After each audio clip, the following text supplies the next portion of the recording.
అయితే మా చిన్నస్వామి కూడా ఆసుగా పాడేటువంటి అలవాటు ఆయనకి ఎక్కువైపోయింది. నా అలవాటు ఆయన కూడా పట్టుకున్నాడు. ఆయన కనిపించినటువంటి కరుణని పైన కురిపిస్తాడు.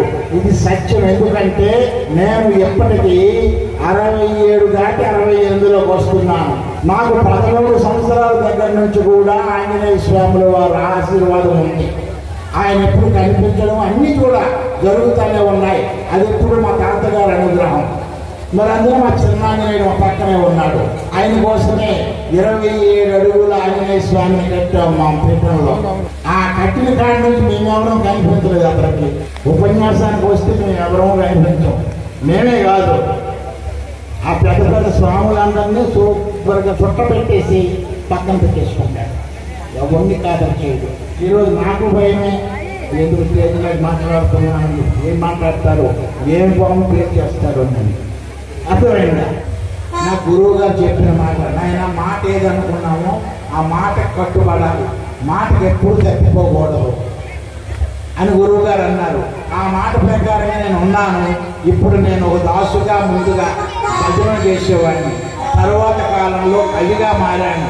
3000 పాటలు రాశాను, 10,000 పద్యాలు రాశాను. ఇప్పుడు మహా దుర్గాపీఠానికి పీఠాధిపతిగా అయ్యి పూజలు అందుకుంటున్నాను. ఇదంతా ఎవరి వల్ల? గురుదేవుడు వల్ల, గురుదేవుడు ఇచ్చిన మాట వలన. కనుక దయచేసి ఆడిన మాట తప్పకండి, మాటను పాటించండి. కానీ ఎంతైనా మాట్లాడటానికి నాకు ఇష్టమే. కానీ వార్ధక్యం అనేది కష్టం మీద పడింది. కష్టం మాటలు పాడడానికైనా చెప్పడానికైనా కొంచెం కష్టంలా అప్పుడప్పుడు అనిపిస్తూ ఉంది.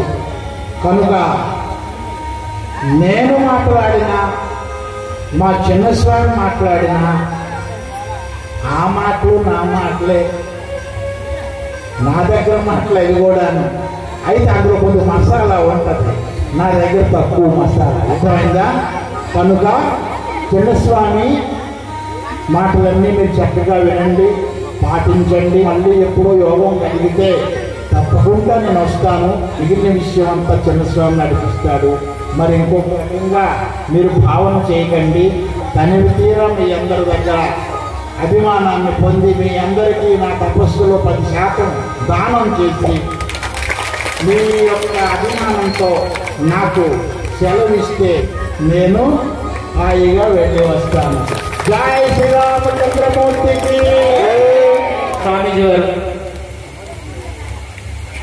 అమ్మా చిన్నస్వామి నన్ను సాగనంపడానికి వస్తారు కానీ నాతో వచ్చారు.